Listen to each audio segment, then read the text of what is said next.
Have you ever wondered how the economics factors shape not just nations, but also our personal finances?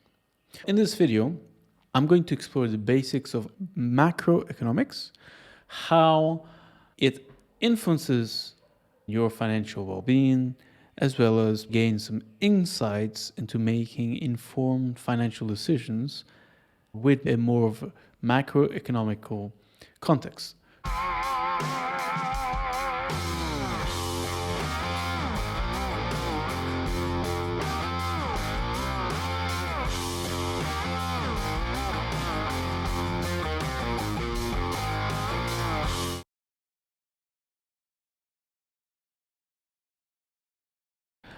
Macroeconomics is a study on how the economy of a nation works as a whole. It looks at broad factors or indicators such as GDP, inflation, and employment rates, as an example. And a question probably we have to ask ourselves is, why is this relevant to our lives? Well, the first off is these policies have a direct impact in our lives because it goes from job opportunities, from our salary to cost of goods. As you may see, we are in 2023 and we live in a high inflated world. And so macroeconomics basically is a way of analyzing how things are as a whole in the economy itself. And by understanding the basics, we can maybe make more sense of how government policy works, how the fiscal and monetary measures influence the overall economy. And so having this kind of knowledge give us a bit more power on how we can anticipate changes in either in the job market, either in our budget, or how the economy will work in the next 6 to 12 months to 24 months and so forth. And so an example of, if you're planning to buy a house and looking at the macroeconomical factors, we can probably understand a bit more what's the state of the housing market, how are going to be the interest rates in the next, let's say, 12 months or 2 years even, and what are the governmental incentives. I'm in Mauritius, and I believe there are still a lot of incentives from the government here when you want to buy a house or you want to build your own house.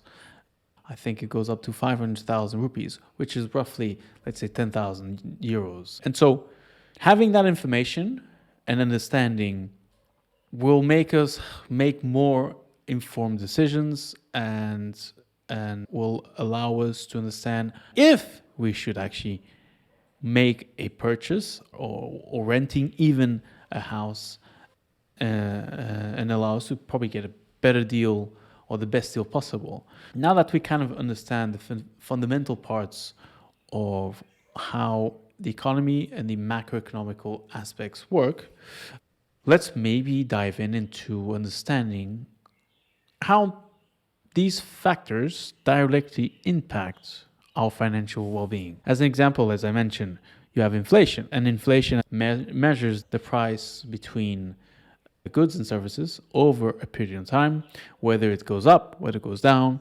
And in this case, if you have high inflation, it takes more power from our money. And you obviously will be able to see that in many countries. The price of fuel, the price of bread, the price of milk, the price of eggs, the price of rental in many cases have gone up significantly. And if we understood inflation in a more comprehensive way, we would be able to make better decisions in creating our budget and making sure that in 2 years' time, the inflation is going to be, let's say, 10%. We know that on certain things, it's going to cost a lot more money And so we can create a budget to protect our own assets, to protect our own portfolios and income as well. So looking at the state of the economy, if we know that a recession is coming, what does that mean? Less jobs, wages are going to go down, companies will not be able to afford paying you that much because now they have to adapt to what's coming.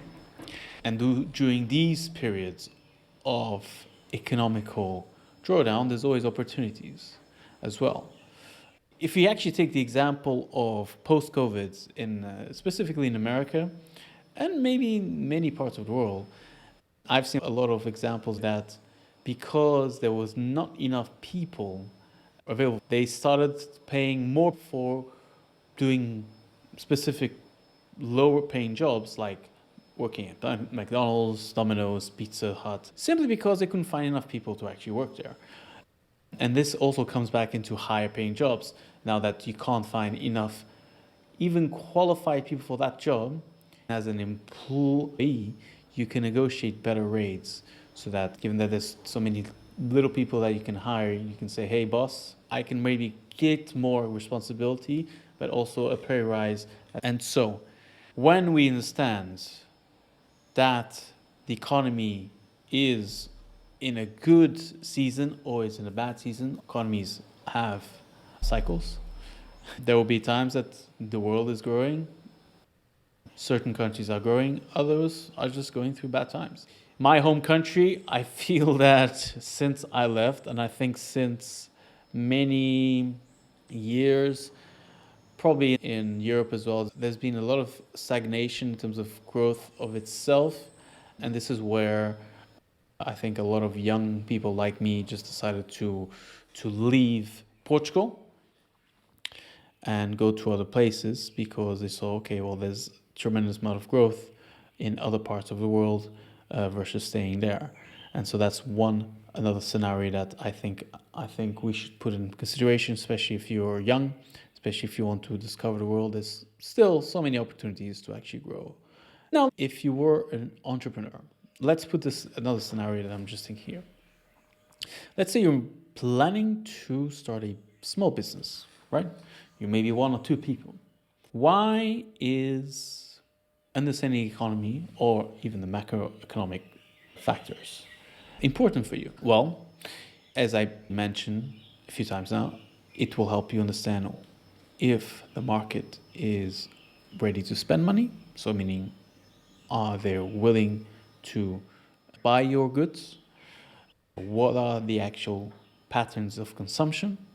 And is it a time where the regulations from governments have either been opened or closed? That means that is it easier to make more business, or do you have more rules that you have to comply and so forth, and therefore they have more burden in terms of the legal side of things in the process of managing your business? So if you have that in consideration, it will make you a more guided person to actually make those kinds of strategic decisions that will position you as being a better entrepreneur, better business owner, and ultimately a better leader, because then you will be able to create leaders around you as well in your company. So because you will transmit that information towards your rest of the team so that they can actually also think of how they can grow and help you grow the business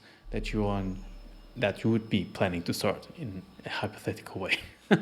Finally, so now that we kind of like understood how this probably affects our life on a daily basis, we can now understand how we can formulate financial decisions with a macro context. Going forward, what you could do is, let's say you want to buy a car, or you want to buy a house, or you're going on a holiday. Now that you know the interest rates or the exchange rates can work, you can start analyzing these small little details onto making your financial portfolio and your finances work a lot better for you. Because if you know that, as an example, you're going to travel. So let's say you're traveling to South Africa.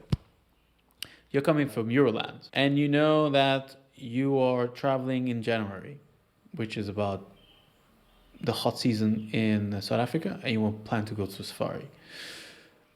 If you see the patterns of how has been the exchange rates between euros and the South African rand, and let's presume that the rand now has gained value against the euros in the last 6 months, and suddenly something comes out saying, oh, there's economical failure. And so let's say, hypothetically again, something has happened, you have bad unemployment, or now the economy is in recession, and then suddenly the value of the rand has just gone down like 10%. What can you do? Use that opportunity, knowing that you're going to South Africa in a couple of months' time, to exchange some of your euros into South African rands so that you can actually gain or save 10% of your money. Amazing. Awesome. I do this all the time between rupees and dollars. Nevertheless, it becomes really interesting, you know? And so that's a good example of how you can actually make better decisions, as well as buying a home or having a mortgage, looking at the state that interest rates were going to go up regardless. And in Mauritius, it went up, not as much as yet as the rest of the world. We decided it's time to liquidate a lot of our mortgage, because what's the point of paying more? We're going to pay 25 to 35% more, perhaps in many cases, in interest just because of the market. Obviously, it depends on each person. We had the cash. We liquidated, I think, maybe 80% of our mortgage at the time. But I could have gotten a lot more debt and said, okay, let's just do another investment in housing and see what happens. But I thought it's not the time.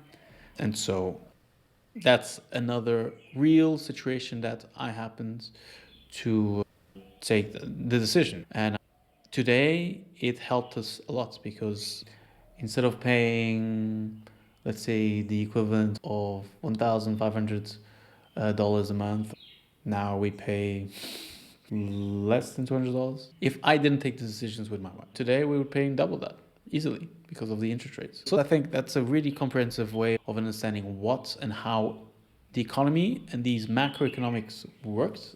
You can also look at different investment options.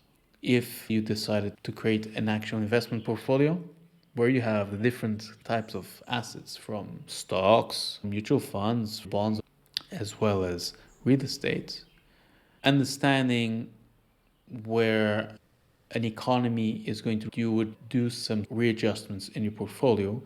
It's technically the standard portfolio of a young person like me. I'm 35, so it would be like 60-40, which means 40% into low risk securities like bonds and governmental bonds. It could be corporate bonds or just high interest rates accounts. And that will be the 40%, and the 60% will be on mutual funds, ETFs, stocks, and stuff like that. So when you have a recession, you kind of like have to deleverage your portfolio and make a safer return. But having said that, this is not financial advice. I think you should seek a financial advisor, because I am not a financial advisor. I just have the experience of looking at a lot of different types of clients, different types of investments, even from advisors and investment managers. So all to say that macroeconomics, or the economical point of view, really directly impacts your daily life and your financial well-being. And by understanding at least the basics of macroeconomics and understanding how it can actually impact your finances, will make you be able to have better decisions. So I hope you found this video interesting. I hope it helped to understand what is it that the economists talk about, and all these different terms. What is inflation? What is economy? What is whatever, all these things. I hope maybe I helped you open up your eyes and give you some good examples. Don't forget to subscribe to the channel, as I will be uploading a bit more videos like this, touching a little bit about my personal life in terms of like the personal finances as well. And I hope this actually helps your personal finances. So Hopefully you have unlocked financial insight watching this video, and thank you for watching. I appreciate you taking the time to watching this video, and I will see you in the next video. Bye for now.